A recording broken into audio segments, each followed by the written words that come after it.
Richard Dawkins now identifies as a Christian, a special sort of Christian, a cultural Christian. Here, watch this clip.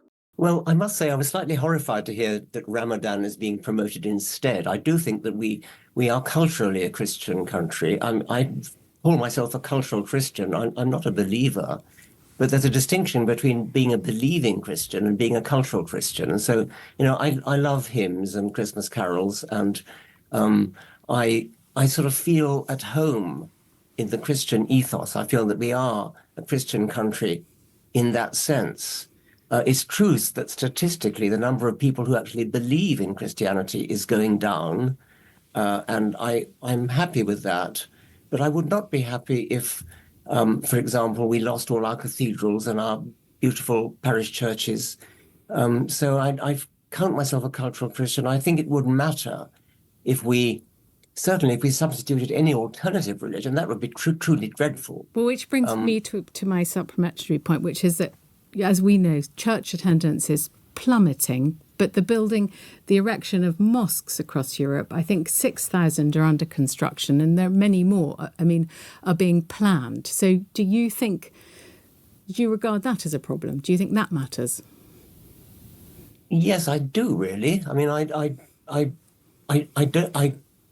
might have to choose my words carefully. I mean, if I had to choose between Christianity and Islam, I choose Christianity every single time. I mean, it seems to me to be a fundamentally decent religion in a way that I think Islam is not. I think you're going to have to explain why you say that, Professor Dawkins. Why is Islam fundamentally not decent like Christianity? Yes, I mean, the way women are treated. I mean, Christianity is not great about that. It's had its problems with female vicars and female bishops and things. But there's an active hostility to women, which is promoted, I think, by the holy books of Islam. I'm not talking about individual Muslims, who, of course, are quite different. But the doctrines of Islam, the hadiths and the Quran, is fundamentally hostile to women, hostile to gays, and I find that I like to live in a culturally Christian country, although I do not believe a single word of the Christian faith. So, did you catch that? Dawkins here has two fears. He is afraid of losing the Christian ethos and culture because he admittedly enjoys it a lot.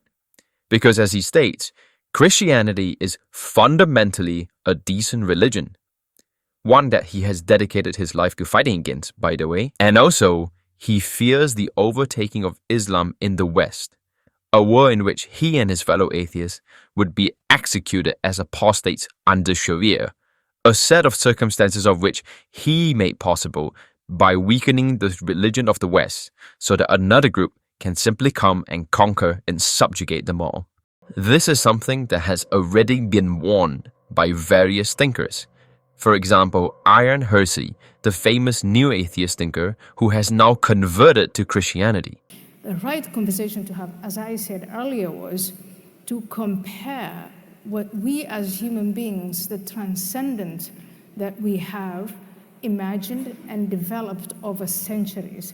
And so now I can say I am proudly of Judeo-Christian religion without having to waste your time about, do I really think that the world was built in 6 days? Do I really believe every word in the Bible?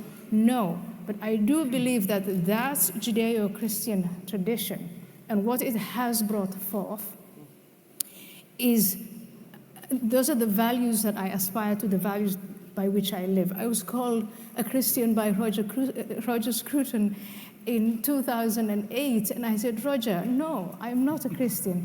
And he said, but you act like a Christian, and you behave like a Christian, therefore you are a Christian. And I think that's exactly what I would like to say to Richard Dawkins. It's, you act like, I've been to, choral music with him, which he enjoys very much. And he's one of the most Christian people I know. And so I think we've been having this time-wasting debates, and you grow up, I matured, here I am. But the quotes that you just had about Western civilization is a cut flower, and cut flowers die. that is true. You've heard it from Jordan Peterson too on the importance of Christianity in the West. The story upon which Western civilization is founded. That's why Nietzsche said when God was dead that everything would collapse into chaos. He didn't say that triumphantly. He knew what was going to happen. So did Dostoevsky. That's why I admire those people so much. They knew what was coming. And how exactly is the West supposed to fight off this invasion, who are excited to execute the very apostates supporting them, without an identity to unite them in the first place, namely Christianity? The new atheists are a joke. They're mostly popular due to the events of 9/11 setting the soils to put religious fundamentalism in the spotlight. But instead of attacking the religion that caused the whole ordeal, they turned their weapons to the wanting protecting their country's identities, setting up a perfect scenario for a dual attack. One by the Islamic radicals, and one, ironically and funnily enough, also by the secularists themselves. It's a joke. One that Dawkins seems to be waking up to himself. Go and conquer the adjacent country. What do? We kill them all? No. The Prophet says, the first thing you do is call them to Islam. If they refuse, then tell them Allah obliged upon you to pay taxation. In return, when enemy comes and attack your country, you don't fight. We Muslims protect you. Subhanallah, for this little money? Yes. And you enjoy sitting in your homes and in your country and live your life normally. But the ruling is for Sharia. So you do not open nightclubs, you do not fornicate. If they refuse, then we have to fight. And if we fight you, then we capture you, you become our slaves, and we take your land, and you take because you refuse. I give you two good options in the coming 40, 50 years when the Muslims become strong. And this is the world you're helping create. Stand proud, because the West is ruined. And you did it. How free am I? I'd be a lot freer if people like you were put in prison as retaliation for the collective crime of racism, anti-Semitism, misogyny, and homophobia. All you fucking God-botherers are war criminals and liars and charlatans. Atheism forever! Even if the threat of Islam wasn't a thing, psychologists have known for a very long time of the mental health benefits of Christianity on a societal level. It's so well established, it's textbook even. So either way, Dawkins has been doing an evil and wrong thing, and the science shows it. I will end this video by quoting a wonderful video by the YouTuber David Wood in his channel Roadshow Apologetics, where he frames the situation perfectly and puts a question for all of us to consider seriously that perfectly encapsulates the reality of things. New atheists, you thought you were guiding society on the right path, but now we find ourselves falling deeper and deeper into a coal pit.